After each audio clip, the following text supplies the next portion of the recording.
Bienvenue à ce rendez-vous, mesdames et messieurs. Vous êtes nombreux en RDC, en Afrique et dans le monde, et ce rendez-vous vous intéresse. Deux sujets nous intéressent pour ce numéro. Dossier Bukanga Lonzo, Matata Ponyo, victime ou responsable. Nous allons en parler abondamment. Nous chuterons par la révision des contrats miniers tels qu'annoncé par le président de la République, Félix-Antoine Tshisekedi, qui perdra et qui gagnera. Cette question caresse l'esprit de beaucoup de Congolais. Autour de cette table, Arlette Odia, présidente exécutive de CDUC ou CEDUC, on dit que c'est la société civile. À côté d'elle, juste à mon extrême droite, c'est Madame Stéphanie Mbombo, présidente du CRIC, c'est le cercle des réformateurs intègres du Congo, son parti politique. Alain Bolodjo, à mon extrême gauche, il est cadre de la nouvelle classe politique de l'opposition NCPO. Alain Bolodjo est donc ici parmi les quatre femmes. L'autre invité, c'est Dokas Adiko Kongoy, qui nous rejoint dans quelques minutes selon elle. Dans les barrages déjà, ça arrive avec les embouteillages à des heures de pointe. Nous ouvrons donc ce débat avec Bukanga Lonzo. Alain Bolodjo, vous avez suivi, Matata Ponyo était dans l'Afrique de l'Ouest. Il est rentré de manière courageuse pour affronter la justice. Processus de levée des immunités, ça ne nous concerne pas, ça concerne sa chambre, donc le Sénat, et puis voilà, et la justice peut-être attend ça. Selon vous, avec tout ce qu'il y a sur la toile, Matata, victime tout simplement d'un complot politique pour le rendre non partant peut-être en 2023, ou c'est un responsable qui devra rendre compte absolument de sa gestion antérieure. Bon, en tout cas, merci pour l'opportunité. Mes salutations à tout le monde. Personnellement, je dirais, je prends les deux. C'est-à-dire, quelque part, il doit être responsable. Et de l'autre côté, il y a une forme d'acharnement. Parce que nous sentons que dans la procédure, dans le processus, il y a beaucoup des écueils. Et nous comprenons pourquoi. Si j'ai dit il est responsable, justement parce qu'on ne peut pas être Premier ministre et ne pas être responsable d'une initiative prise pendant qu'on était au pouvoir. Mais est-ce que cette responsabilité est une responsabilité pénale ou sinon c'est une responsabilité politique? Parce qu'en tant que politique, nous disons effectivement il doit avoir une part de responsabilité, d'autant plus que l'initiative est venue de son gouvernement. Mais le problème se situe plutôt au niveau de l'appréhension ou sinon de la compréhension des autres sur le processus de la mise en œuvre de projets. C'est là où le bas blesse. C'est vrai que l'initiative peut venir du gouvernement, mais généralement, il y a des documents de base qui servent justement pour essayer d'orienter les actions publiques. Pour le cas d'espèce, il y a le plan national d'investissement agricole, qui avait déjà énoncé le principe de mettre sur pied ce que nous appelons le parc agro-industriel. Et en principe, on devait en avoir plus. Bukanga Lonzo était un projet pilote. Ce qui veut dire que c'était débattu au niveau du Conseil des ministres. On a levé l'option de commencer au niveau de Bukanga Lonzo avec l'idée de dupliquer dans d'autres provinces. L'idéal serait de commencer par de provinces à vocation agricole, mais aussi tenir compte de la sensibilité de la question agricole, parce qu'en principe, on devait l'utiliser justement pour essayer de juguler la situation qui sévissait à l'époque, parce que nous savons tous que le commerçant faisait du chantage à l'État congolais, et c'est ce qui a justifié la mise sur pied de ces projets.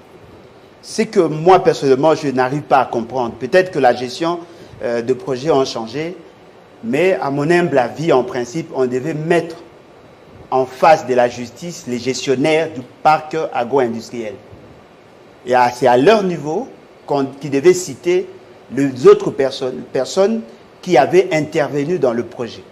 Ce qui est surprenant, on cible le Premier ministre Et on nous dit justement parce que c'est lui qui était à la tête d'un gouvernement. Et pourtant, ça fait partie des politiques publiques. Ce qui sous-entend que quelque part, il y a beaucoup de maladresse dans le processus, dans la procédure, et ça laisse à désirer. Et certaines personnes considèrent que c'est une forme d'acharnement parce que justement, on devait d'abord auditer l'entreprise, et l'entreprise devait être amenée, le gestionnaire de l'entreprise devait être amené devant leur juge naturel. Et pendant le procès, qu'on pouvait citer le ministre sectoriel et pourquoi pas le Premier ministre. Fort malheureusement, on n'a pas assisté à tout cela. Et ça nous pousse à croire que dans une certaine mesure, on va utiliser ces dossiers pour des fins politiques.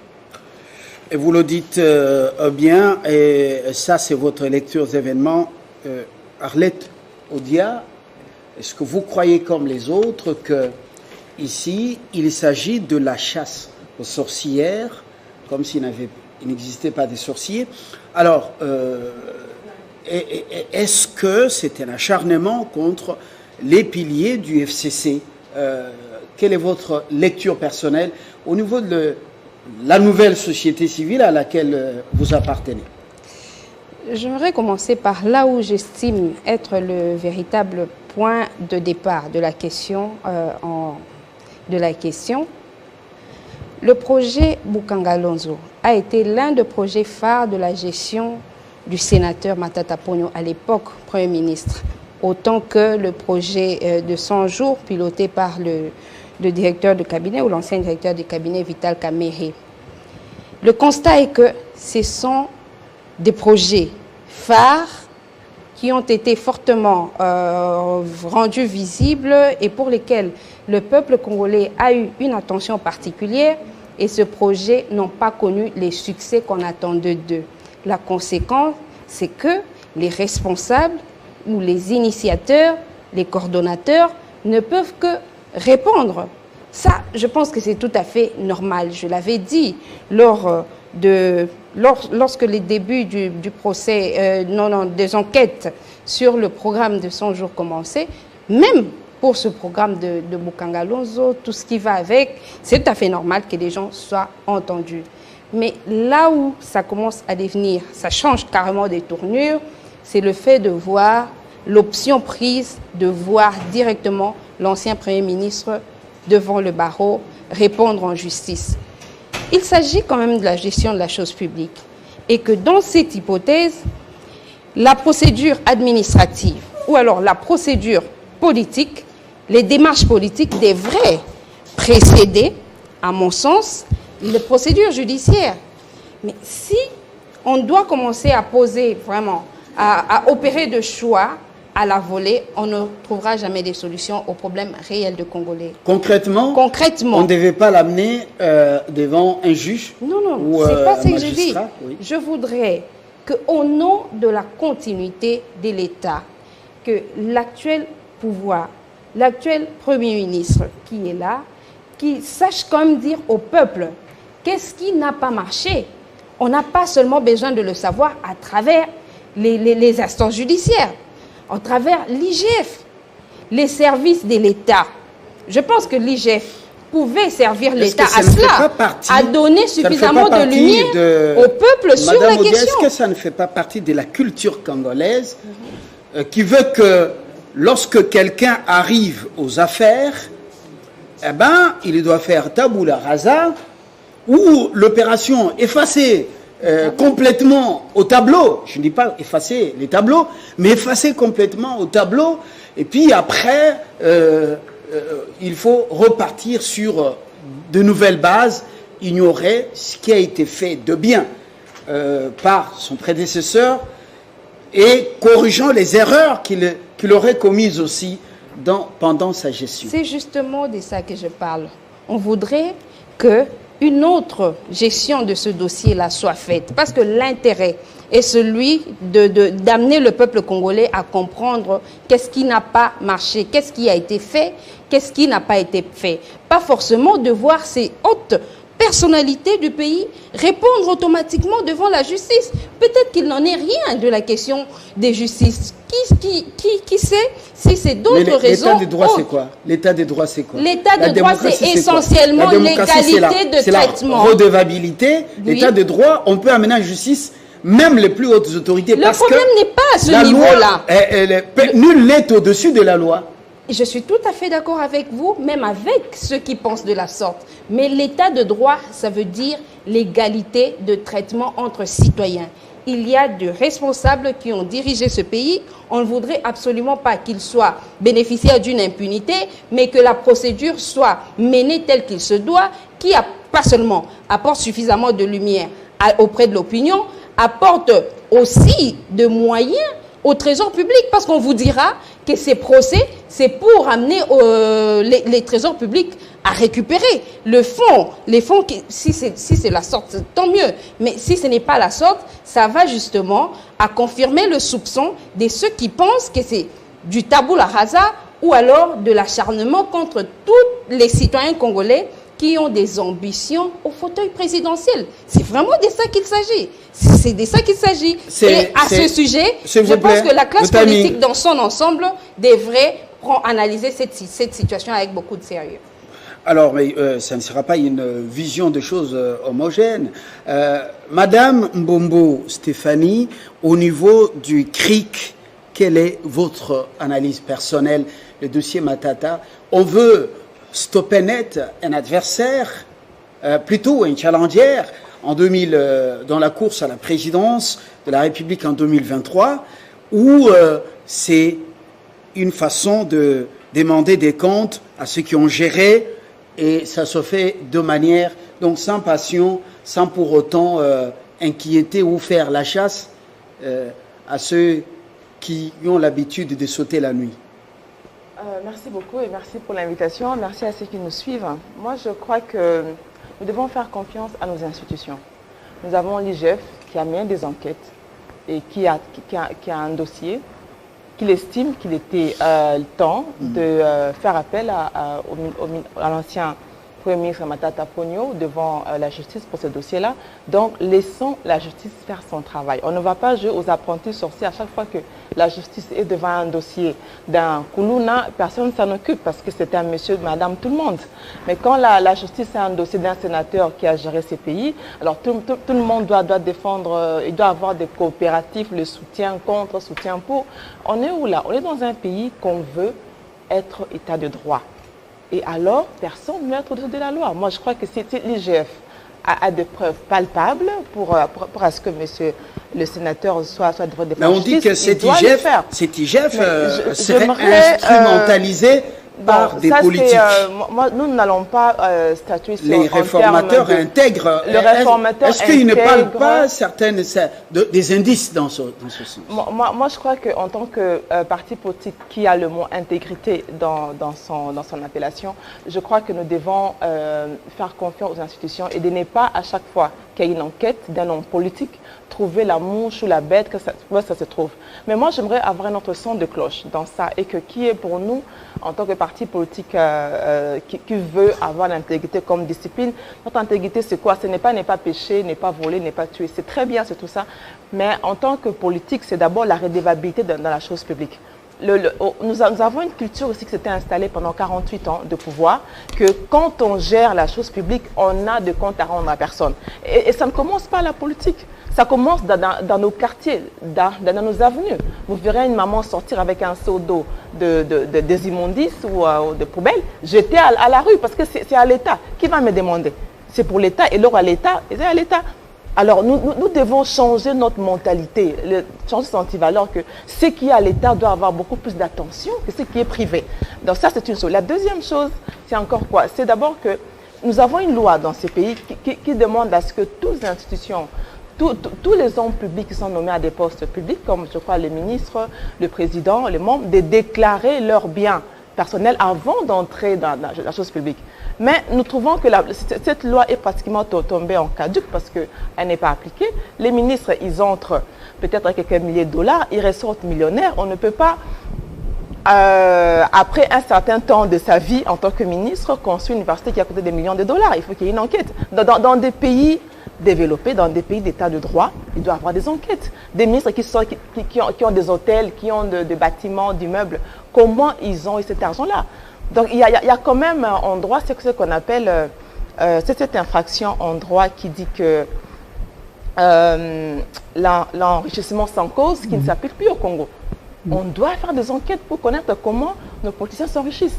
Voilà pourquoi nous revenons encore dans CRIC pour promouvoir l'entrepreneuriat, parce que nous devons changer des valeurs. C'est l'entrepreneuriat, l'économie à l'extérieur qui porte un politicien. Ce n'est pas se réveiller un bon matin, attendre de devenir ministre pour commencer à entreprendre. Le Congo n'est pas le seul pays qui brille par ses valeurs, entre guillemets.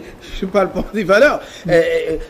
Vous avez été en Israël, oui. Vous voyez que il y a des politiques qui sont à l'abri de la recherche du minimum vital. Comment on le sait? Le Premier ministre est en difficulté plus d'une fois. Comment on le sait? Netanyahou. D'accord, mais comment on le sait? Pourquoi? Parce que la justice a travaillé.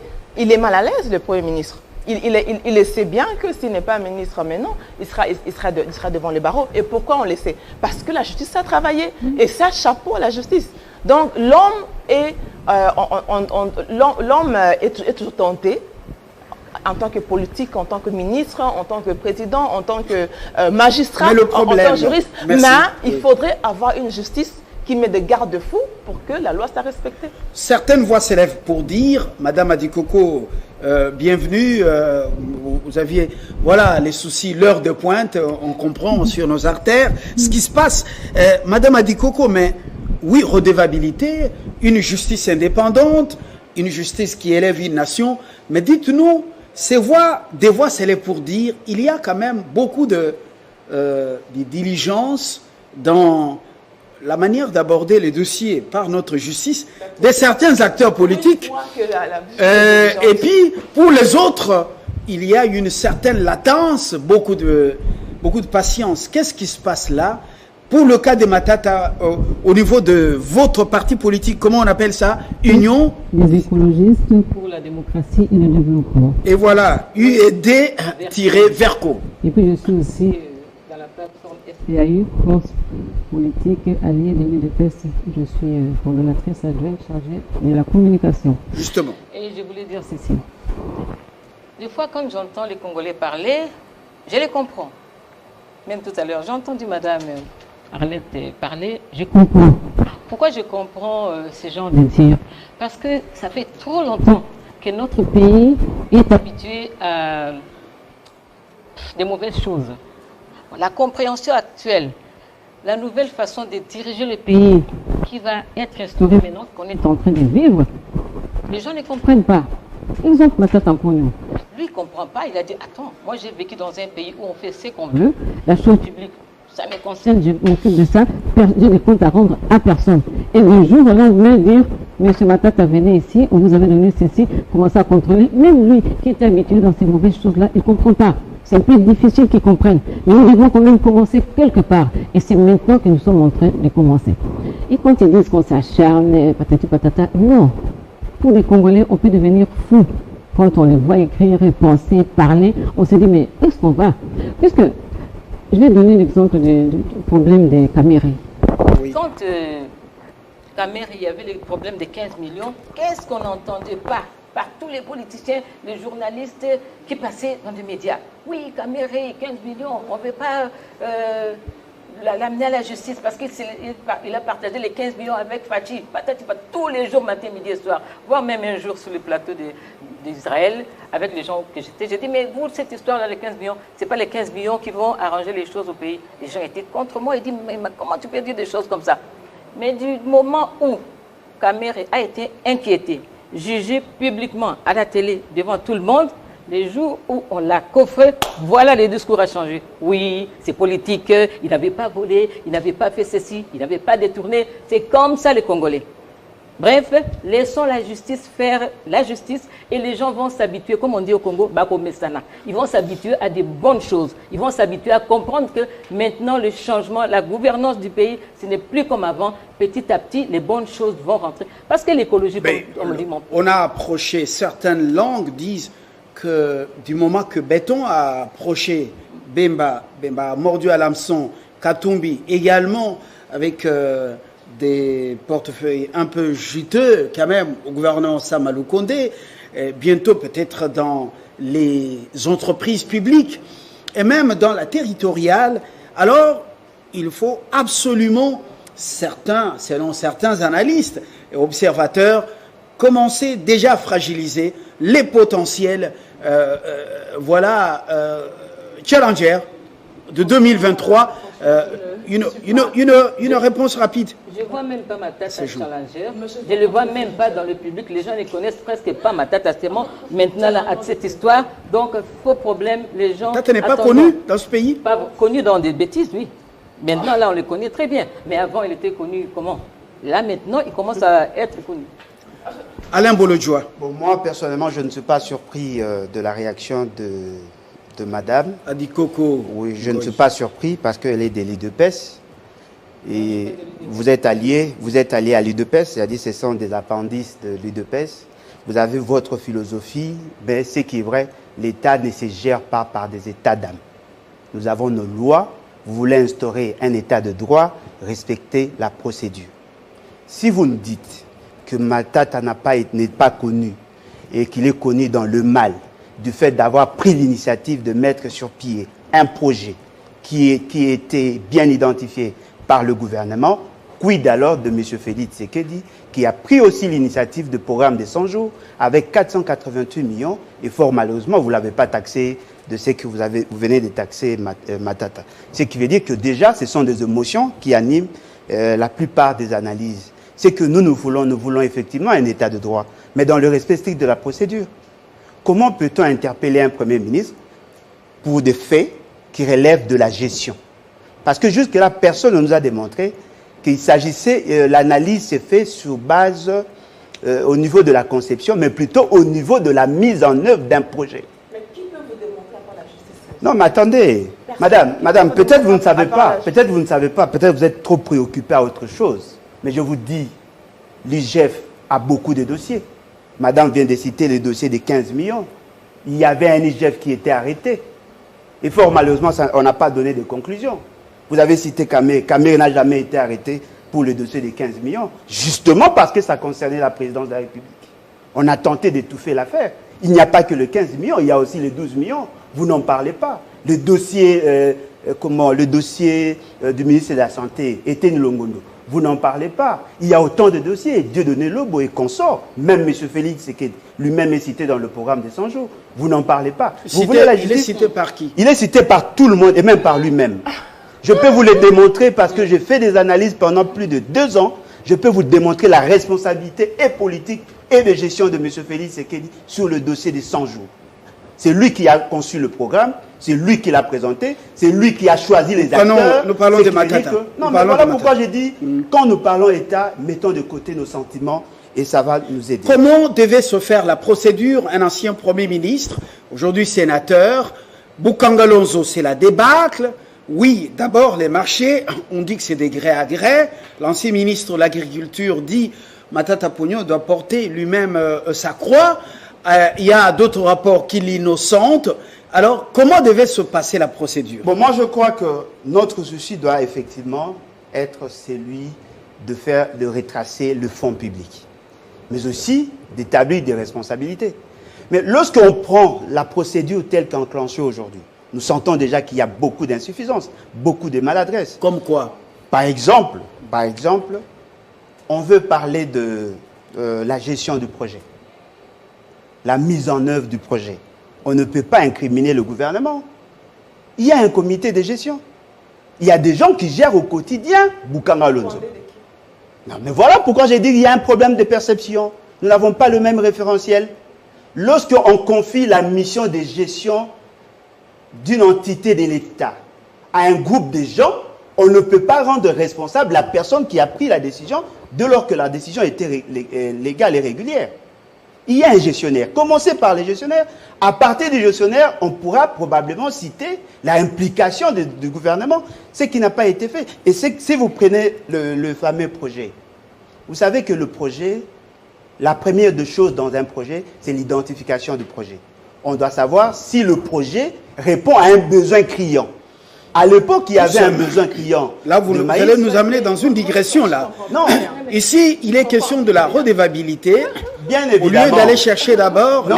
d'aller chercher la jeunesse. Ça, c'est une procédure qui concerne... Non, mais voilà pourquoi. Pourquoi Attendez, on s'agite? madame. Mais Voilà pourquoi on pourquoi s'agite nous pour un disons procès qui n'a ceci. pas commencé? L'évaluation Il d'un est présumé projet innocent, les messieurs. part toujours de l'identification. C'est-à-dire que si on veut enclencher un projet, l'audit d'un projet, il faut commencer d'abord par là. Et aussi établir des responsabilités par rapport à la gestion. Ce que nous ne voyons pas, ce qui est vrai, nous n'entrons pas dans le débat politique du genre il va être candidat ou pas. Ce que nous voulons, c'est l'équité. Ce que nous voulons, c'est la justice. Et ce que nous voyons là, ce n'est pas la justice, c'est du n'importe quoi. Et cela ne va pas permettre Madame à Bombo. l'État... Oui, d'abord, je veux revenir Une réaction rapide. Je vais revenir à sa première intervention. Ce n'est pas à lui de dicter la justice. Elle doit commencer par ouvrir les dossiers Non, c'est à X Félix Tshisekedi de au le faire. dossier C'est à Félix Tshisekedi de Non, le non, faire. non, non, non, je suis Alain, désolée. voilà. Il y a Alain, séparation de vous pouvez pouvoir. la Il laisser y a le parler. pouvoir exécutif et le pouvoir judiciaire et le pouvoir Arrêtez ça. législatif. Ok, la théorie de Montesquieu. L'IGF C'est très dépend simple. de la présidence de la République. Laissez l'IGF faire son Non, travail. rien à voir avec ça, madame. Arrêtez avec des émotions. Nous sommes là en train de débattre sur une question d'État et à éviter de mettre beaucoup de mots. C'est Madame Bombo qui a la quand même, parole. c'est bon. Madame Bombo qui a la Merci parole. beaucoup. D'abord, j'aimerais dire que ce n'est pas à lui de donner injonction à la justice de commencer par X ou Y. La justice fait son travail. Il y a des dossiers qui dorment aujourd'hui, demain ils vont se réveiller. C'est un processus. Donc, si jamais il y a des dossiers qui traînent au niveau de la justice et que vous trouvez que ça traîne, ben évidemment, il y a aussi pléthore de dossiers en justice. Donc, les dossiers sortiront un par un. Ce n'est pas nous de dicter à la justice d'aller prendre X ou Y. Donc, ça c'est la pas... justice fait le choix selon les urgences. La justice fait Mais son Boukangalonzo, travail. c'est quand même s'il y a eu beaucoup La de millions, justice fait les son Congolais travail, on doit investis attendre la dans ça, justice. mais il y a quand même les 32 millions pour les 100 jours dans le Kasaï central. C'est quand même l'une des Moi, des je crois provinces que du chef. nous devions Et être puis, fiers. Toumba est là, Pardon. Moi, et Téni je est crois là, que- mais ils sont... Moi, je crois que... Ils rentrent tous au Parlement. Moi, je crois que nous devions Si être j'ai fiers bonne mémoire. d'être Congolais aujourd'hui. Vraiment. On est dans un pays où ce genre de procès, on les voyait jamais, à part à l'étranger. Des procès Donc, cosmétiques. ce Attendez, sont des attendez. procès... Donc, Des c'est procès un cosmétiques. message fort Oh, voilà. pour dire, même à ce gouvernement qui vient d'entrer, vous avez intérêt à être redevable et à gérer un bon père de famille. Mais si vous voulez choisir un exécutant au niveau du gouvernement, vous êtes redevable de ce que l'exécutant est en train de faire parce que vous l'avez choisi. Vous êtes co-responsable de travail qu'il est en train de faire. Et si ce n'est pas le cas, la justice va prouver son travail. Pourquoi vous vous agitez alors que monsieur le sénateur est présumé innocent? On lui a attribué aucune responsabilité, il n'a pas été jugé, il n'a pas été rendu coupable. Laissez la justice faire son travail et soyez heureux d'être derrière un leadership Mais qui lui ne ne fait croit aucun pas, cas. Alain ne croit pas, et Aucun certains cas d'autres ne croient pas en cette justice. de titre. En cette justice, selon eux, c'est une justice. Vous avez parlé de parodie ou... Exactement. Alors, c'est à lui de choisir ses Mais mots à lui. écoutez, moi- Le sénateur lui-même, depuis l'Afrique, plutôt l'Afrique de l'Ouest, aurait tweeté en parlant d'une justice instrumentalisée. Qu'il a contribué. Est-ce qu'il n'y a pas un souci? Vous êtes fier d'appartenir à ce pays Écoutez, dont la justice commence à donner des signaux? Quand la justice tombe sur le zin, on dit que c'est la justice. Quand ça tombe sur vous, on dit qu'elle est instrumentalisée. Bon, c'était un langage en l'air. C'était un langage en l'air et épidermique. C'est pas ce qui va construire Madame le pays. Odia. Excusez-moi de commencer un peu par une intervention totalement personnelle parce que j'étais moi-même aussi dans ce camp de tout le temps absolument chercher à justifier même des choses qu'il faut d'abord commencer par expliquer. Quel camp? J'étais dans le parti Dynamique Congo Uni, qui est l'un des partis aussi du FPAU, une force politique alliée à l'UDPS. Vous l'avez dit à l'introduction que je suis maintenant dans la société civile. Et c'est de cela que je vous parle. dites que vous êtes de la société civile. Je suis de la société civile. Justement. Et j'assume mon propos. Mon regret est celui de constater que le régime avec ce dirigeant, au lieu de mettre beaucoup régime plus... Tshisekedi. Oui, le régime actuel, le régime du président Félix Tshisekedi, avec ses dirigeants, au lieu de mettre beaucoup plus d'énergie à réfléchir comment développer ce pays, c'est plutôt la logique de qui, avant nous, a fait quoi, n'avait pas fait quoi. On a besoin d'une autre façon de faire les choses. la souffrance du peuple congolais n'a fait que trop durer. Qu'est-ce qui manque pour que ce gouvernement donne des signaux forts qui va permettre, ne serait-ce qu'à ce peuple-là, d'avoir de nouveau un espoir? Toutes ces démarches adoptées par l'UDPS aujourd'hui et ses alliés, c'est davantage de briser le lien de confiance entre le gouvernant et les gouvernés. Tandis que, alors que c'est vous qui arrivez au pouvoir, vous devrez entretenir cette relation-là, cette relation entre gouvernés et gouvernants. Si elle se brise, le développement n'est plus possible. C'est ce peuple-là qui est appelé à accompagner le gouvernant. Aujourd'hui, vous présentez Matata Ponyo comme étant un mauvais Premier ministre. Mais de la même manière, ce peuple, la frange de la population qui ne croit pas en Sama Lukonde, fera la même campagne et finalement, il n'y aura pas de confiance et c'est le pays qui va se freiner, c'est ce développement qui ne va finalement pas arriver. Regardons dans la bonne direction, la direction du développement. Qu'est-ce qui a été fait? Qu'est-ce qui n'a pas été fait? On laisse la justice à côté, on met la justice dans une mallette. Mais laissez-moi répondre, s'il vous plaît. On peut mettre la justice dans la mallette. Même ceux qui sont dans la justice, ils vous diront toujours que mieux vaut des arrangements au procès. Ce n'est pas parce que le régime a changé que tout doit changer. Ce n'est pas dire que la justice doit arrêter de faire son travail. Mais quand il y a des mécanismes qui peuvent apporter le plus et le mieux, la solution aux problèmes des Congolais, autant les privilégier. Parce qu'après, il ne faut pas oublier que le régime Félix Tshisekedi est issu d'une alternance. Et le monde entier veut aussi voir, expérimenter ce que peuvent être les conséquences des alternances dans les pays d'Afrique. Si ça n'arrive pas tel qu'il le faut, mais on va rentrer dans ce système où les gens ne veulent plus de l'alternance, les anciens dirigeants ne veulent plus laisser le fauteuil parce que ceux qui viendront feront la chasse à la sorcière et ce sera très compliqué. Nous avons tous intérêt de travailler dans le sens de la cohésion nationale, dans le sens de faire développer une alternance ce pays. Qui risque de décevoir, alors que le dauphin en Angola a donné, a planté le couteau dans le dos de son mentor. Ils étaient du même bord, en plus. Mais le même bord, ce n'est pas seulement par rapport à l'appartenance à un seul parti politique. Les gens peuvent appartenir dans un même parti politique et ne pas avoir la même logique et la même façon de voir les choses. Le souhait est que ce pays doit développer. Ça fait combien de temps que le gouvernement Sama Lukonde est déjà mis en place? Quels sont les signaux forts qui permettent à ce peuple-là de lui faire confiance si ce n'est que des promesses? Il n'y a pas de juste, madame. Est-ce que vous avez une réponse rapide? Les signaux forts. Les signaux forts. Il y a la coupe budgétaire de 500 millions de dollars de la Banque mondiale au gouvernement Sama qui prouve que même les institutions financières ont renouvelé la... Autre signal. Donc, vous voulez des signaux forts à moins de 2 mois d'investissement. À du coco. Parlons de Matata Ponyo. S'il vous plaît. J'aimerais d'abord... Non, mon voisin à côté, il faudrait d'abord revenir sur ce que Madame Ondi avait dit. Madame, est-ce que vous allez intervenir après? C'est Adiko. Oui. Adiko, nous restons dans le sujet. Oui, dans le sujet. Matata Ponyo. Mon voisin qui dit la justice actuelle, il ne comprend pas, nous sommes. Je vais dire à mon voisin, dans quel pays normal un Premier ministre, on connaît, il vous construit une école, université, tout. Attends. Laissez-la parler. Mais oui, attends. C'est ça la conclusion. C'est pas la conclusion. D'où vient l'argent?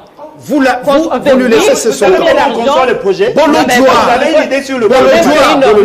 Il devait se justifier. Bolodjoa. Attendez votre tour. Mais oui, vous allez parler. Madame Adikoko. Voilà. Tout dans le respect des Voilà, règles. il faut être. L'IGF, non, il faut l'être parce qu'on comprenait déjà. L'IGF, Monsieur Bolodjoa, c'est son temps d'antenne. C'était le parti que vous soutenez, Nouvel Élan. Le Premier ministre qui était là, voilà, vous êtes avec eux. Le Premier ministre qui était là, ce n'est pas lui qui avait interdit l'IGF de contrôler.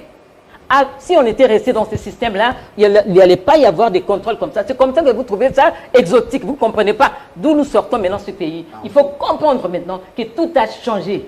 Une impunité, vol, comme vous avez fait dans le temps de votre Premier ministre et le ministre Matata Ponyo. Tout ce qui se construise, les écoles, les enfants ne payent rien. mange à l'école gratuitement et tout. D'où sort cet argent pour... Ben oui, voilà. voilà. Oui, c'est normal. D'être jalouse. Alors, Pas jalouse, mais attends. Je ne vous accorderai pas la parole. Je ne vous accorderai pas la parole. Je ne suis pas jalouse, mais est-ce que vous n'allez pas m'aider? Vous n'allez pas m'aider, même au temps de Matata Pogno. Moi, j'ai passé dans des médias, je dis cette université-là qui l'a donné le nom Matata Pogno, un jour, ça va changer de nom parce qu'il doit nous prouver d'où sort cet argent. Non. Alors, on vous laisse vous deux maintenant parler. Moi, j'aimerais revenir un peu à la crainte du fait que si on non, le tour de la table. Le tour de la table. Parce qu'on va conclure. Vous allez conclure sur ce sujet avant de prendre justement le second sujet qui nous intéresse aussi.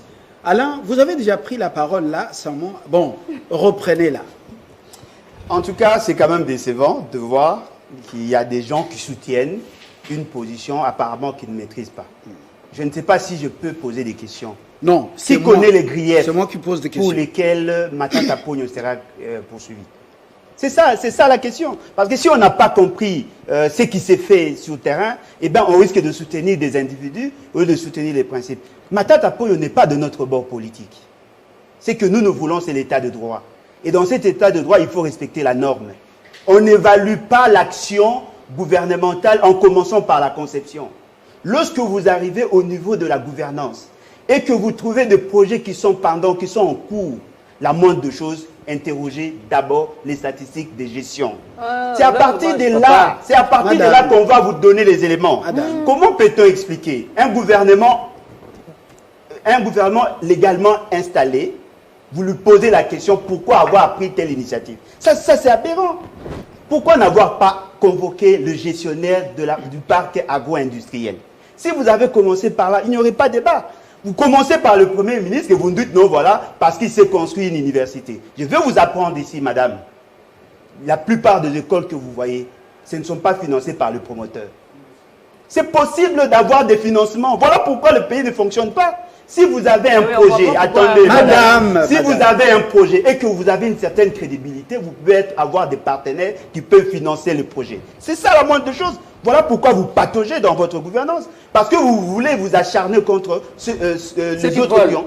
Non, mais moi, je peux vous démontrer la responsabilité de gestion de M. Félix Tshisekedi par rapport au programme dans la digression, monsieur. Je peux vous le démontrer. Non, vous nous amenez dans la digression. Oui. Nous parlons de Bokanga Lonzo. S'il vous plaît, nous parlons de Bokanga Lonzo. Vous nous répétez ce refrain. Est-ce qu'on peut revenir au sujet? Démontrer la procédure biaisée et ce qui doit être fait. Non, nous concluons. Nous, ce que nous voulons, c'est quoi? Nous voulons, même si les gens du FCC nous ont causé du tort, mais ils doivent être jugés conformément à la procédure. On ne peut pas rendre responsable un Premier ministre sur la mise en œuvre d'un projet. Ce sont des principes que tout le monde est censé connaître. On commence toujours par les gestionnaires du projet, on doit faire l'état de lieu du projet et par la suite on prend les décisions. Pour preuve, juste un élément. Si le projet Bokanga Lonzo a été mal conçu, je vous informe que M. Félix Tshisekedi vient de récapitaliser le projet Bokanga Lonzo et ils ont produit du maïs. Doit-on l'interpeller pour autant? Comment peut-on refinancer un projet mal conçu? Pourquoi on a donné de l'argent à Bokanga Lonzo? Pourquoi on a produit? C'est justement parce qu'il y avait une base. Ce qui veut dire que nous avons des gens qui n'ont aucune maîtrise de fonctionnement du projet. Voilà pourquoi nous sentons les stationnements. Merci, s'il vous plaît. Merci Alain. Madame Bombo, vous avez suivi quand même cet argumentaire. Oui. Le projet Bokanga Lonzo. On dit qu'il y a du maïs maintenant qui est produit. Heureusement, on dit que la procédure elle-même, elle est biaisée. Mais c'est Matata Pogno lui-même qui aurait demandé à l'IGF d'aller enquêter, non? Vous avez l'information? Oui. Alors, comment quelqu'un qui aurait mal géré peut-il demander à un contrôleur de venir faire? Je trouve ça vraiment assez, comment dire, déséquilibré, ou je ne sais pas, par simple fanatisme de commencer à argumenter et à démolir les processus qui se font au niveau de la justice. Matata Pogno a ses avocats. Ils auront défendre. Matata Pogno, il est sénateur. Les procédures seront suivies pour qu'il aille devant la justice. Si ça s'avère nécessaire ou palpable, où il y a des preuves qui pèsent sur lui, il ira devant la justice. Moi, je ne peux pas venir sur un plateau, m'exciter sur un cas que la justice traite quand même. On reste intellectuel. Laissez le droit faire le droit et nous revenons vers la matière dont le peuple a besoin pour l'instant. C'est un sujet de droit et le droit s'occupera de lui. Je ne fais aucun commentaire là-dessus. Avec beaucoup de souplesse. Arlette Odia, c'est pour conclure. Par contre, je vais revenir à ce que Mme Odia avait dit, que ce pouvoir a été pris de façon à l'alternative et que nous ne devons pas commencer à faire la chasse aux sorcières. Donc, parce que... faut protéger les acquis oui, de l'alternative. Si nous avons fait la campagne du président de la République, c'est parce que qu'il nous a promis un état de droit. Et c'est pour ça que nous sommes là. Faire l'alternance politique ne veut pas dire que garder les criminels au frais. Les criminalités seront jugées par la justice. Donc, ça doit continuer. Alors, si la justice n'a pas encore saisi certains cas qui frimentent certains, qui prennent leur mal en patience. Moi, on ne peut pas, dans un monde où on prenait le droit, de dire que voilà, à cause de l'alternance, on ne va pas toucher à l'autre, même s'il a tué, même si à cause de lui, la population crève de faim, il y a des famines maintenant en RDC, on ne touche pas. Pourquoi? Parce que l'alternance, mais on va où? Moi, je préfère qu'on donne un ton au ministre actuel du président, au gouvernement actuel, pour leur dire que si vous touchez à la mégestion, vous serez déféré devant la justice par le président qui viendra. Et la culture de la justice va s'installer. Voilà. La culture d'habilité va s'installer. Merci, madame. Qu'on doit ménager les uns les autres. On comprend que vous restez justement dans cette vision des réformateurs intègres. Mais il y a toujours un fossé entre le verbe et la praxis, ou le dire et le faire en politique. On y travaille. Et le président je crois que ça ne sera pas très facile. Alors, Madame Odia, vous concluez sur ce sujet. Et là, vous défendez quoi là? Vous qui parlez des valeurs hier au cash, ces valeurs, état de droit, justice, hein? Pas de gens puissants ou des tout-puissants au-dessus de la loi. Aujourd'hui, la société civile, c'est le peuple qui souffre. Vous défendez quoi? En tout cas, nous défendons le développement de ce pays et nous pensons qu'il y a des fondamentaux pour atteindre ce développement-là. Je comprends toute l'agitation qu'il y a autour de ce dossier parce que l'argument qui est le plus mis en valeur, c'est le fait que Matata Ponyo a une université, il a construit avec quel argent, il a une maternité, des hôpitaux, autant de trucs. Ces choses-là, ça ne constitue pas des éléments de l'infraction de détournement. C'est pour cette raison qu'au Sénégal, par exemple, les acteurs politiques sont poursuivis non pas pour détournement, mais pour enrichissement illicite. Lorsque celui-ci n'arrive pas à démontrer l'égalité ou l'équivalence entre ses revenus et ses avoirs. Mais si on les appelle Madame, pour se justifier... Vous êtes en face d'un juriste qui voudrait, puisqu'il s'agit de l'état de droit, que tous prenons. Cet état de droit ne veut forcément pas dire que les gens doivent répondre de leurs faits en justice, parce qu'il y a plusieurs mécanismes par lesquels quelqu'un peut répondre de ses faits. Mais l'état de droit voudrait que la procédure soit respectée dans sa rigueur. Vous n'amenez pas en prison qui vous voulez emmener en prison. Il y a des procédures à suivre. C'est pour cette raison même que l'on dit de la loi pénale, au-delà d'être sanctionnateur, il est aussi favorable aux délinquants. Ça veut dire qu'il met en place un mécanisme qu'on doit absolument suivre avant de voir quelqu'un se retrouver en prison. Puisque le souci du régime est celui de voir tout, à vous entendre un peu parler, c'est lui de voir tous les anciens dignitaires se retrouver en prison. Mettez en place une juridiction spécialisée, une loi spécialisée qui aura pour mission de poursuivre les anciens dignitaires pour l'infraction de détournement ou d'enrichissement illicite. Notre souci est celui de voir l'actuel gouvernement se pencher sur le social du peuple congolais et la sécurité. Merci Arlette. Avant votre conclusion, justement, on a beaucoup de réactions. Un téléspectateur qui se trouve en Afrique du Sud, précisément à Djobour, dit de vous faire part de son inquiétude. Après Cash, pourquoi vous n'êtes pas allé rejoindre le PPRD et le FCC au lieu de vous étiqueter société civile, parce qu'une société civile qui souffre n'a pas besoin de cet argumentaire. C'est sa question, peut-être vous répondrez après. Mais il y a aussi des gens qui soutiennent Alain Bolodia pour dire qu'il y a une sorte de règlement des comptes. C'est ce téléspectateur qui nous écrit de Monorovia au Libéria. Voilà. Madame, vous concluez. Je veux dire, pour voir ces gouvernements à l'œuvre, qu'il est déjà à l'œuvre, mais il faut qu'on fasse aussi attention, qu'on retourne derrière, voir d'où nous venons, avec qui on a traversé le chemin pour arriver là où nous sommes aujourd'hui.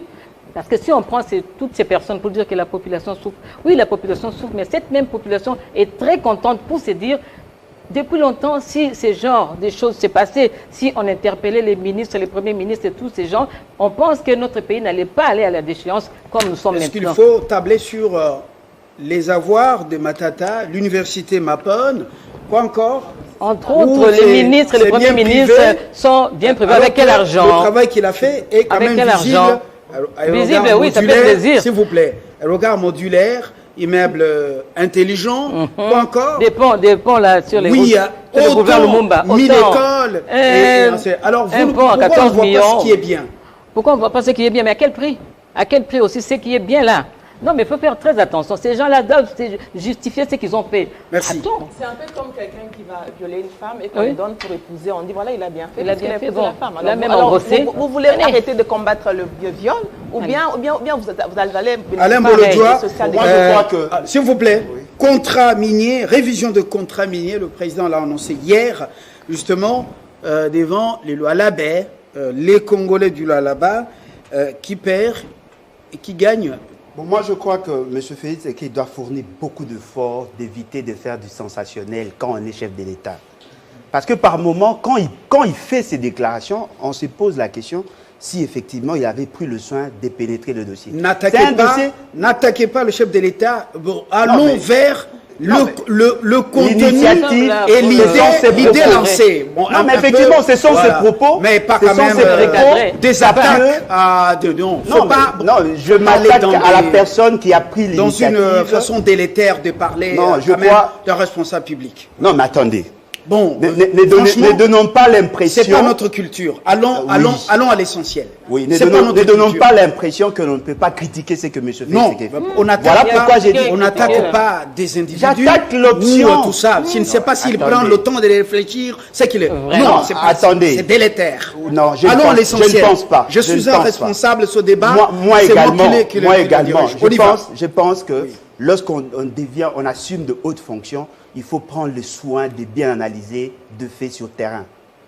Ce qui est vrai, nous tous, nous ne nous retrouvons pas dans ce qui s'était passé dans le passé, mais cela ne nous donne pas le droit de prendre des décisions irréfléchies pour créer encore d'autres conditions. Tous ces gens-là qui ont des contrats, je prends le cas des Chinois, ils sont passés par le gouvernement.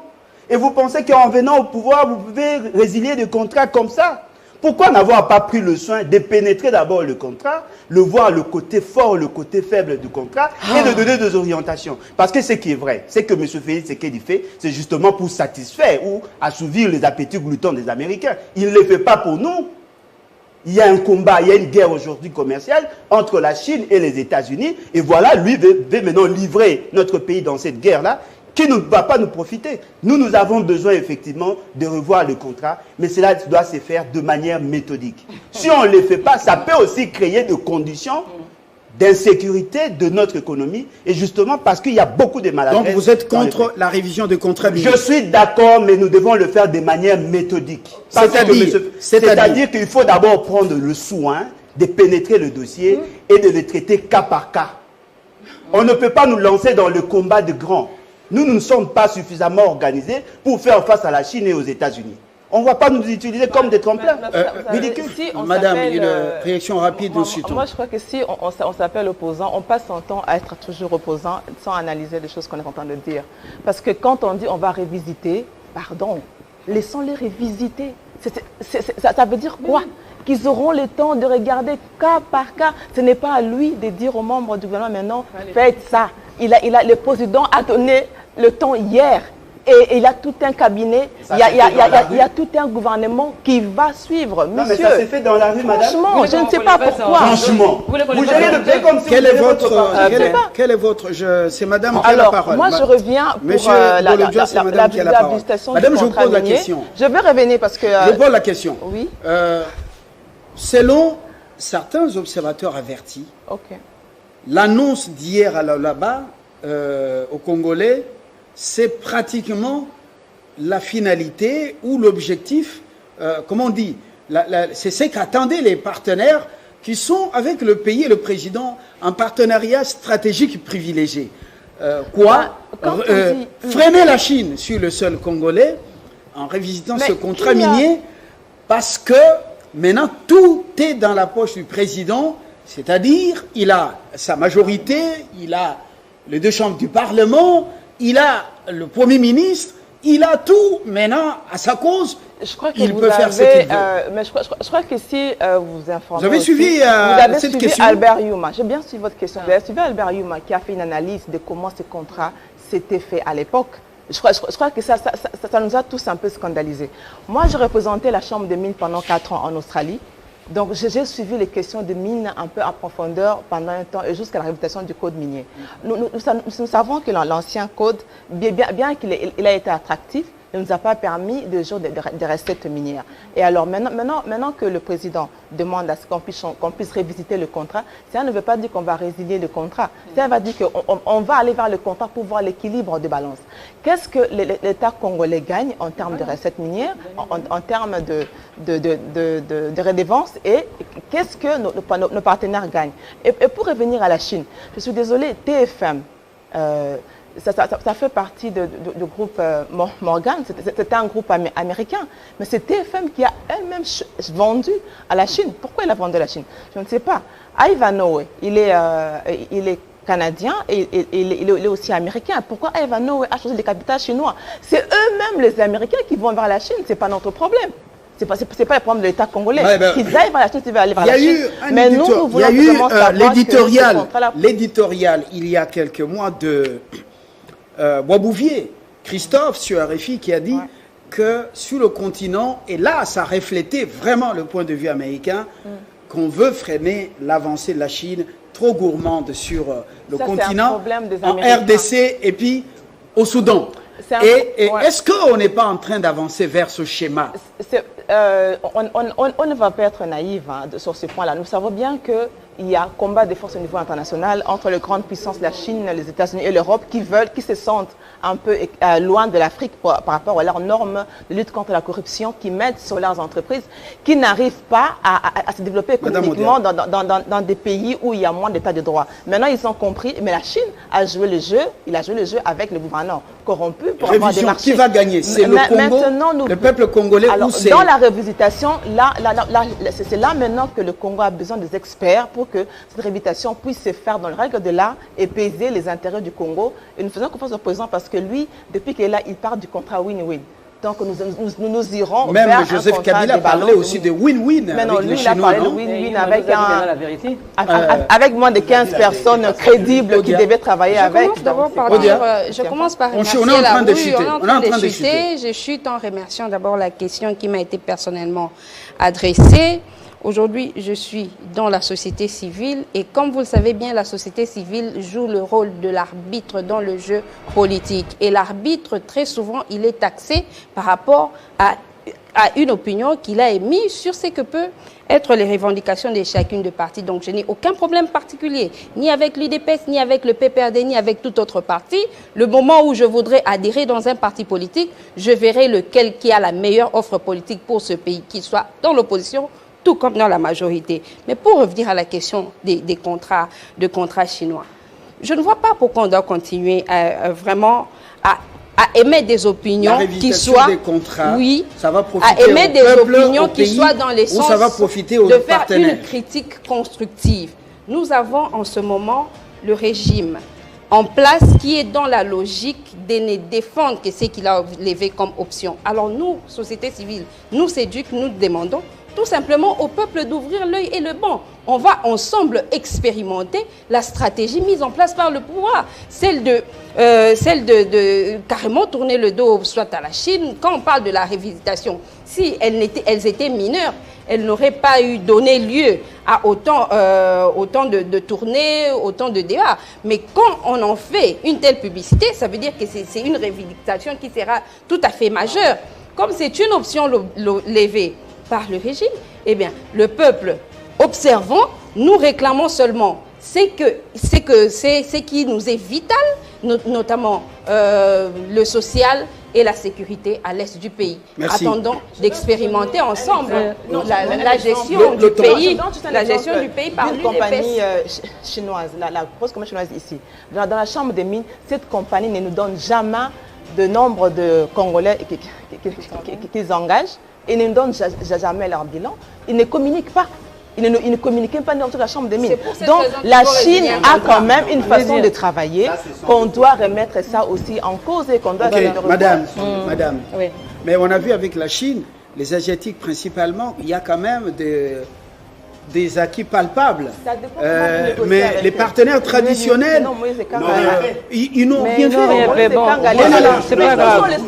Vous avez poids lourd, ça c'est les Japonais. Japon. Vous avez les 5 chantiers, mais les partenaires traditionnels, c'est seulement les discours et les aides étalées sur 5 ans. C'est comme ça qu'on les a habitués. C'est comme ça qu'on les a habitués. Et maintenant, conclusion. Maintenant que M. Yuma nous a parlé clairement comment est-ce que notre pays, par rapport à nos minéraux, comment est-ce que nous évoluons. Mais j'aimerais entendre Alain Bolodjoa passer dans des médias, dire oui, condamner Yuma. Mais aujourd'hui, non, Yuma n'est pas condamné, dit rien. Tout ça, c'est dans la tête de Félix Tshisekedi qui vient d'arriver. Oui. Alors, comment est-ce que vous voulez que la souffrance de la population finisse aussi longtemps qu'on n'avait rien, ceux qui partaient, c'était bien organisé pour qu'après leur départ, qu'on reste sans rien. C'est comme ça qu'il faut comprendre. Nous commençons une autre chose. Monsieur Fachi, le gouvernement va discuter, révisiter ces trucs de mines, et puis vous allez voir ces contrats de mines, et puis ça va changer. Est-ce que ça va profiter à la population, au peuple, ou ça va profiter au peuple, aux partenaires et quelques individus? Au peuple, parce qu'il leur a dit 50-50. Vous faites, on vous donne les minerais et puis vous construisez chez vous, vous construisez aussi ici. C'est pas bien sûr. Vous vendez du vent, madame. Non, pas du vent.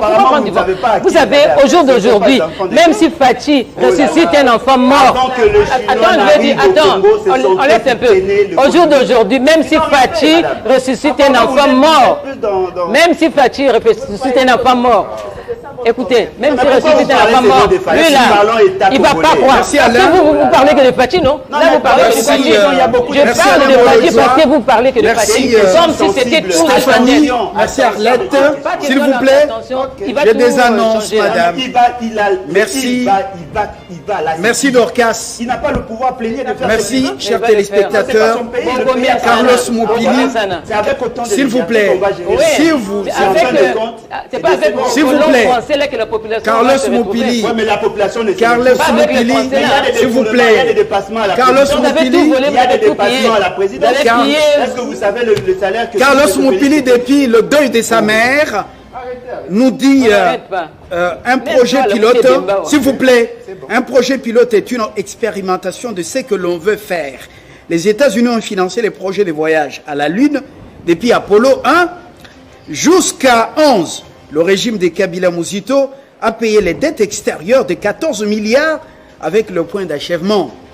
La justice pénale doit viser et sanctionner les infractions et non les individus sans distinction. C'est le point de vue de Moupili Carlos, à qui nous présentons nos condoléances pour avoir perdu sa chère mère. À très bientôt. Merci à la réalisation. Merci à la production, à la rédaction.